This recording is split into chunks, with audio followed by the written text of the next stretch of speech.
when I was giving the teaching that the word Ndewo is not Igbo.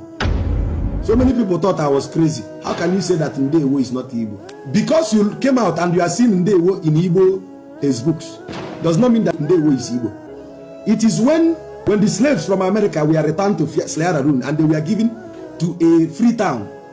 Free town means a town where their people are no longer called slaves. They met a tribe in Sierra Leone, which is called the Mende tribe. The Mende people of Sierra Leone had a supreme deity called Ndewo.